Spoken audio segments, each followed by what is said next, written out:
The grocery store was quiet that evening, the kind of stillness that only comes when the day is winding down and people are hurrying home for dinner.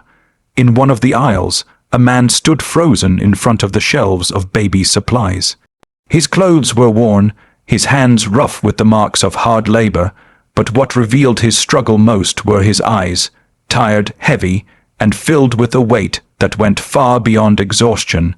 He was a single father, raising his infant daughter on his own.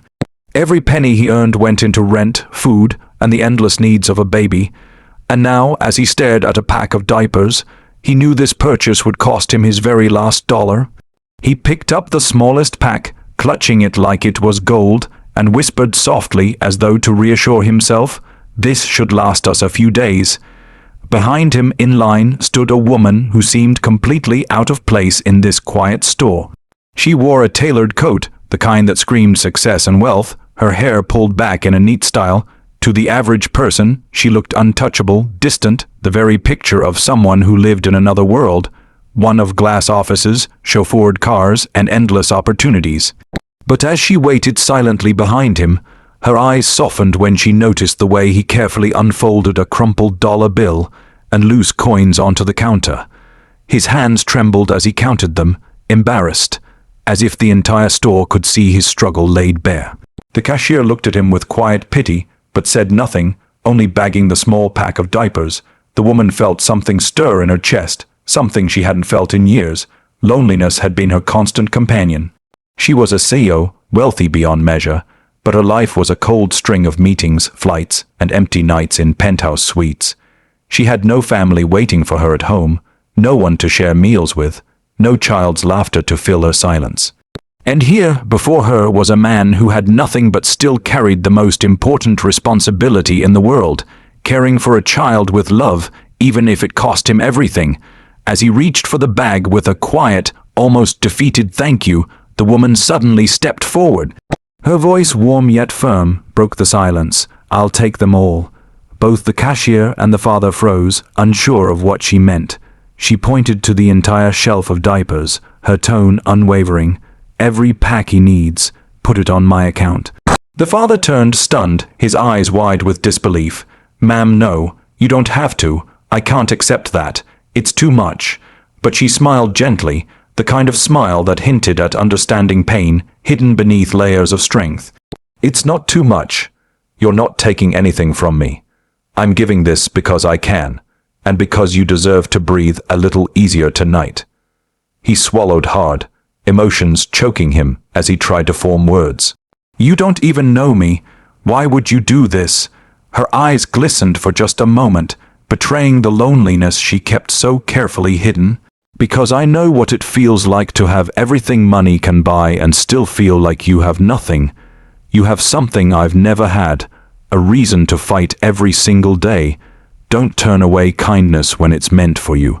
The cashier began ringing up the diapers, one after another, as if afraid the moment might vanish if they hesitated. The man stood there, his pride battling his gratitude, but when he looked down at the tiny picture of his daughter on his phone's cracked screen, he let his guard fall. Tears filled his eyes, and his voice broke as he whispered, "Thank you. You don't know what this means." The woman placed a hand lightly on his shoulder, a gesture both grounding and comforting. "Maybe I do," she said softly. "Maybe it means more than you think, for both of us." When the transaction was finished, bags upon bags of diapers were placed in front of him, more than he could carry in one trip. The sight of it overwhelmed him, and for the first time in months, he felt the crushing weight of survival lift, even if just a little. He turned to her again, unable to find words big enough to match the depth of his gratitude. "I don't even know your name. Names don't matter tonight," she replied with a gentle laugh, though her voice trembled slightly. "What matters is that your little girl will be cared for." But he insisted, "No, it matters to me. People don't do things like this. Not for me." Her eyes met his, and for a moment two worlds, one of struggle and one of wealth, collided in a rare harmony. "My name is Emily," she finally said, extending her hand, "and I'm glad I could help." He shook it, his grip firm but his heart fragile.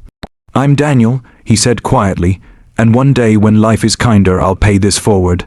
Emily smiled, a real smile, one that reached her eyes for the first time in years.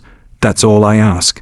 They left the store together, Daniel pushing the cart heavy with supplies and Emily walking beside him. Her steps unhurried, as if she had nowhere else more important to be. For a brief moment, the lonely CEO and the broke single dad weren't strangers defined by wealth or hardship. They were simply two human beings who found light in each other's darkness.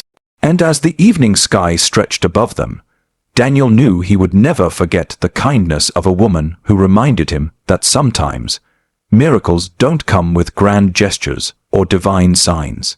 Sometimes they come quietly, in the form of a stranger who chooses to see your struggle and whispers, "I'll take them all." In life, there are moments when the weight of the world seems to crush us, when the days are long and the nights even longer, and yet a flicker of hope arrives in the most unexpected ways, a reminder that kindness has not left the world, and that sometimes a stranger can change the course of our journey. Imagine a broke single father, worn down by struggle, standing in a grocery store with only $1 left in his pocket, his shoes scuffed, his jacket thin against the chill, his heart pounding with the fear of not being able to provide for the little baby waiting for him at home, the shelves towering above him as he reaches for the smallest pack of diapers, knowing that this purchase will leave him with nothing, not a cent for bread, not a coin for milk, and yet he does it anyway because love for a child outweighs every hunger and every sacrifice.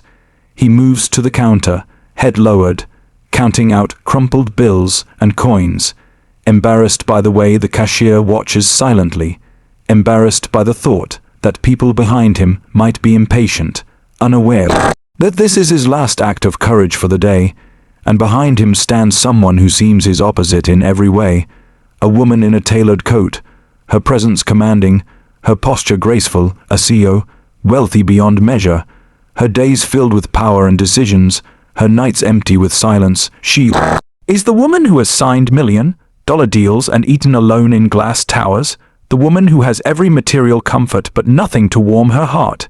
And as she watches the father fumble with his last dollar, her chest tightens because what she sees in him is not weakness but devotion, not failure but sacrifice, and something inside her begins to stir, a memory of her own loneliness, the echo of all the times she sat in boardrooms surrounded by people yet felt completely alone.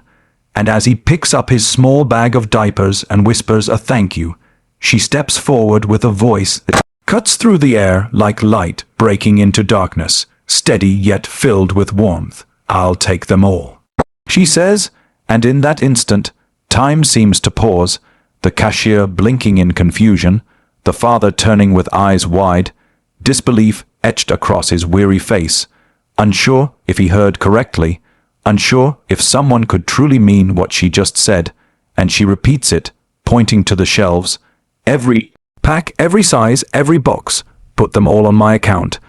And his lips tremble as he stammers, "Ma'am, please, no, I can't accept this. You don't even know me, this is too much." But she smiles gently, not the smile of a businesswoman sealing a deal, but the fragile smile of someone finally breaking through her own walls. "It isn't too much, not compared to what you're carrying. You're not taking from me. I'm giving because I can, and because tonight you deserve to breathe without worry." Her words settle on him like a bomb, yet pride battles inside him, the part of him that has carried shame for so long, the part of him that has taught himself never to expect help.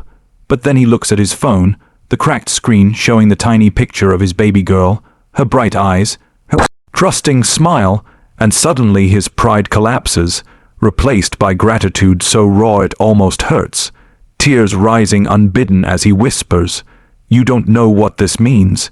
You don't know how much this saves us." And she answers quietly, her own voice trembling, "Maybe I do. Maybe more than you think, because I know what it feels like to have everything and still feel like you have nothing. But you have something I've never had, a reason to fight every single day."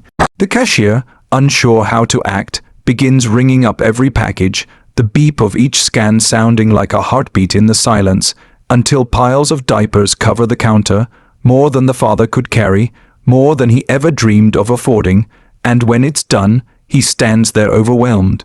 Unable to find words big enough for what just happened, he turns to her, desperate to hold onto this moment. "I don't even know your name," he says, and she laughs softly, her eyes glistening. "Names don't matter tonight.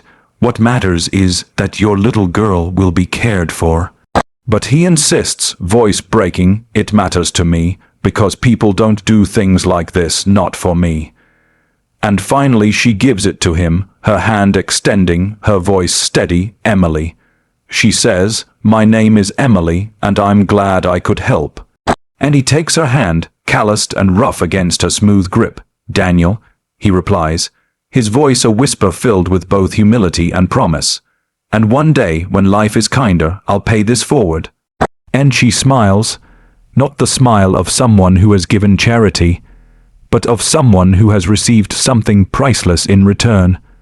"That's all I ask," she says, and together they walk out of the store, him pushing a cart overflowing with supplies, her steps unhurried, as though for once she had nowhere else more important to be. And under the fading glow of the evening sky, two lives intersected in a way neither had expected. A broke single dad who had given everything for his child, and a lonely CEO who had found a piece of her humanity again in the act of giving. And in that brief crossing of paths, both were changed, reminded that sometimes miracles don't arrive with lightning or thunder. Sometimes they come quietly, in the form of a stranger who sees your struggle and chooses to say, "I'll take them all."